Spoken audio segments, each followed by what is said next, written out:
Hoje nós vamos tratar sobre o tema Pedagogia do Esporte. Há tempo, vários autores já vêm destacando a necessidade de superar a hegemonia da abordagem tradicional do ensino dos esportes. A pedagogia do esporte, ela é compreendida como uma praxis educativa na qual ações e intervenções intencionais, revestidas de exigências pedagógicas, vão assumir a responsabilidade de resolver a relação entre teoria e prática. Então, eu preciso construir uma pedagogia do esporte ultrapassando aquela visão de ensino focado no modelo tradicional, ao mesmo tempo proferindo um processo ensino e aprendizagem que faça uma correlação entre teoria e prática.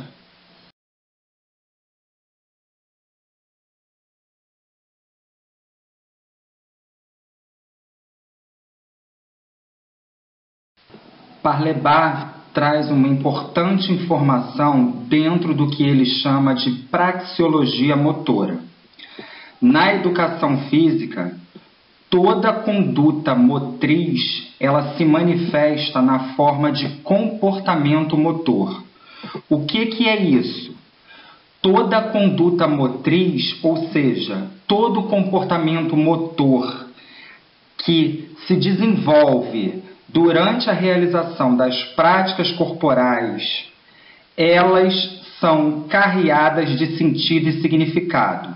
Ou seja, toda conduta motriz e todo comportamento motor não pode ser interpretado apenas na sua dimensão biomecânica.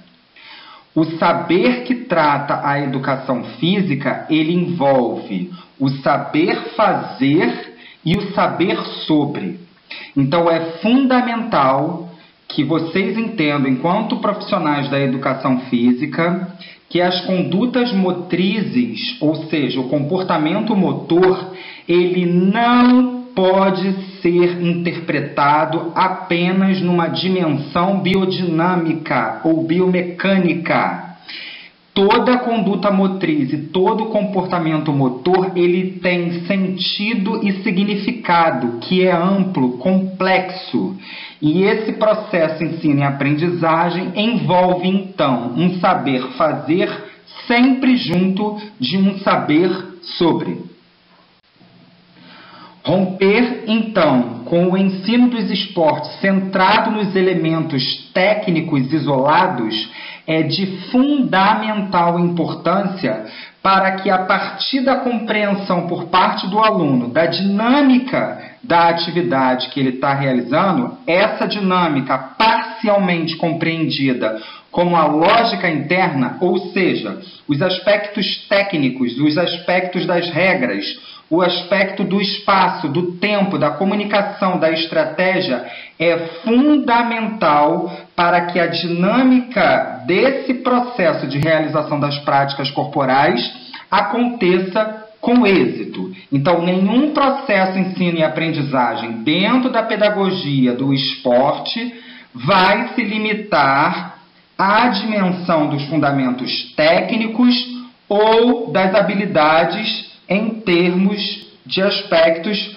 biomecânicos isolados. Eu preciso juntar, a compreensão entre a lógica interna, que envolve tanto esses aspectos oriundo das habilidades, da técnica, com as regras, com o espaço, com o tempo, com a estratégia, com a comunicação. A lógica interna, então, ação motora, regras que desenvolvem uma outra ação motora. Então, qualquer ação motora realizada num determinado jogo é reflexo de uma atitude de concordância e aceitação com o regulamento inicialmente apresentado e compreendido por parte do praticante. Assim, o conjunto de prescrições, condições e relações que as regras de jogo se estabelecem tomam a designação de uma lógica interna, ou seja, um modo peculiar como as ações de jogo desportivo estão pré-determinadas. Então, eu preciso me apropriar dessa lógica interna que envolve todo esse contexto de ação motora, regras, estratégias, espaço, comunicação, que vão permitir uma coerência com a realização do jogo. A lógica interna, ela não se separa da lógica externa. Elas estão em um casamento. A análise da lógica externa é uma análise mais ampla, que envolve uma contextualização.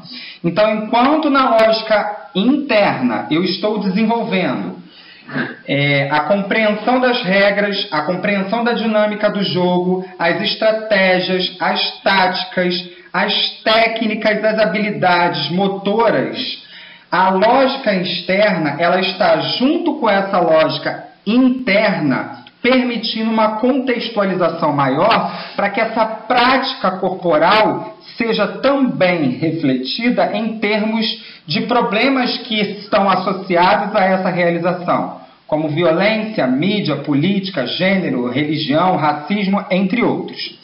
Como é que é isso na prática?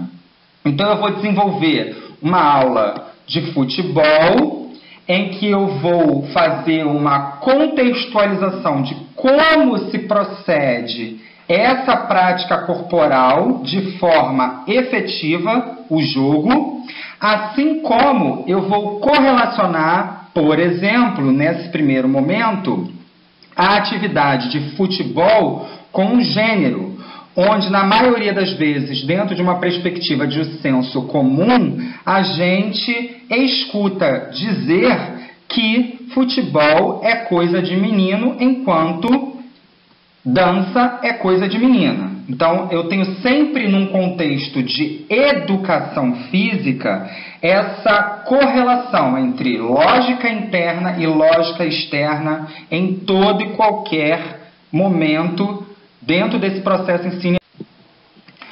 Agora a gente se depara com um quadro que faz uma classificação dos esportes de acordo com a sua relação de oposição.